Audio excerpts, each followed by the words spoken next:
ఒకానొక కాలంలో చంద్రాపురం అనే గ్రామంలో రోహిత్ అనే కుర్రాడు ఉండేవాడు. తీరని కుతూహలం, అపరిమితమైన శక్తికి పేరు పొందిన రోహిత్ తన ఇంటి చుట్టూ ఉన్న సుందరమైన ప్రకృతి దృశ్యాల వల్లే ఎక్కువ ఆసక్తి చూపించేవాడు. ఒకరోజు గ్రామానికి సమీపంలోని దట్టమైన అడవిలో రోజులాగే చుట్టుతూ ఉన్నప్పుడు రోహిత్ ఒక రహస్య ప్రదేశాన్ని కనుగొన్నాడు. అడవి మధ్యలో ఓ చిన్న సరోవరంలో మెరుస్తున్న ఓ కమల పుష్పం కనిపించింది. ఎప్పుడూ చూడని అద్భుతం చూశాడు. ఈ మాయ పుష్పం బంగారం స్ఫటిక రంగుతో సరోవరం అంతా మెరుస్తూ ఉండేది. ఇంతటి ప్రకాశవంతమైన తామర పుష్పను చూసిన రోహిత్ తన కళ్ళను నమ్మలేకపోయాడు. దాని అందానికి ముగ్ధుడై జాగ్రత్తగా మంచ కమలం దగ్గరకు వచ్చాడు. కమలాన్ని తాకేందుకు రోహిత్ చేయి చాపుతుండగా ఒక మధురమైన స్వరం గాలిలో ప్రతిధ్వనించింది. బాలుడా, ఆగు, దాన్ని తాకోవద్దు. నేను ఈ మాయాకమలం యొక్క రక్షకురాలిని.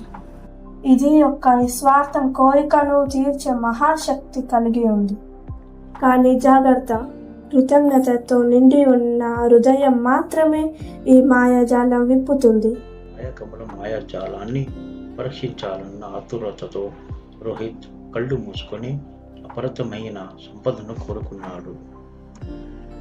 కానీ ఈ మాయ పుష్ప మాత్రం కదలకుండా ఉండిపోయింది. రోహిత్ కళ్ళు తెరిచి చూసడానికి ఏమీ జరగలేదు. అయోమయానికి లోనైన అతను ఈసారి సాటిలేని తెలివితేటలను ఆశిస్తూ మళ్ళీ ప్రయత్నించాడు. అయినా కమలం స్పందించలేదు. తన కోరికలను మాత్రం కమలం ఎందుకు తిరస్కరించిందో అని రోహిత్ చలించిపోయాడు. ఈ రహస్యం భేదించాలని నిశ్చయించుకున్నాడు. రోహిత్ తిరిగి గ్రామానికి వచ్చి తన తెలివైన నానమ్మతో జరిగిన తన ఈ అనుభవాన్ని పెంచుకోగానే నానమ్మ శ్రద్ధగా విని చిరునవ్వు నవ్వింది.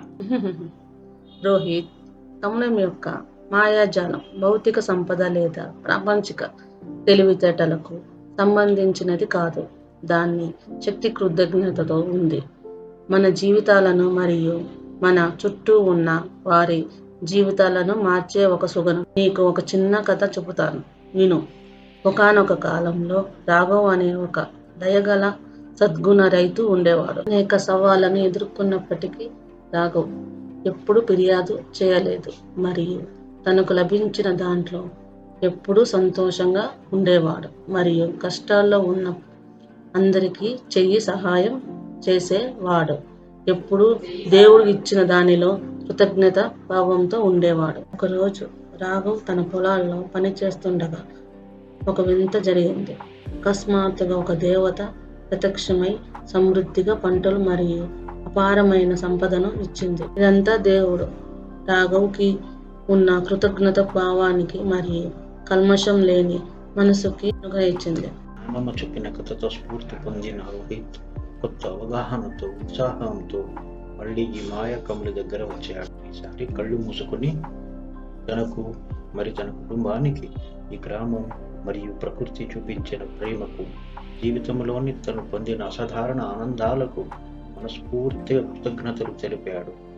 అతని హృదయం కృతజ్ఞత భావంతో పొంగి పొరులుతుండగా ఈ మాయా కమలం ప్రకాశమంతగా ప్రకాశించడం ప్రారంభించింది. కళ్ళు తెరిచేసరికి అతని చుట్టూ అత్యంత అసాధారణ దృశ్యం కనిపించింది. అకస్మాత్తుగా గాలిలో మంచి సువాసన తేలింది. బంగారు రంగుతో అవి అంతా మెరిసిపోతూ ఉంటుంది.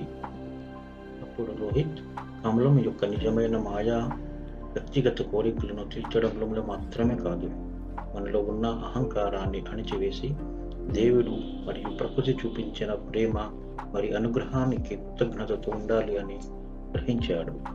ఆ రోజు అతను నేర్చుకున్న పాఠం అతని జీవితంలో మార్గదర్శకంగా మారింది.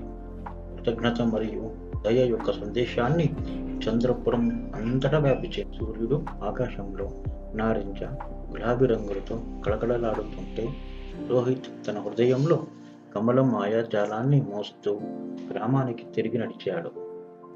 ప్రకృతి సౌందర్యంతోనే కాదు, కృతజ్ఞత మరియు హృదయాల పచ్చదనంతో చంద్రపురం వర్ధిల్లింది.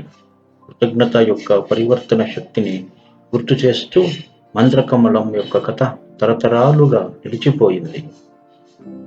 ఈ కథ కథ యొక్క నీతి ఎల్లప్పుడూ తన కోరికను తీర్చడం కాదు, అందరిపైన గౌరవం, దయ కలిగి ఉండాలి.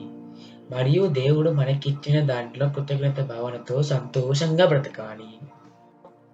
ఈ కథ మీకు బాగా నచ్చిందని ఆశిస్తున్నాను. ప్లీజ్ ఈ వీడియోని లైక్ చేయండి, షేర్ చేయండి మరియు సబ్స్క్రైబ్ చేయండి. మరియు వచ్చే వీడియోలో కలుద్దాం. నమస్కారం.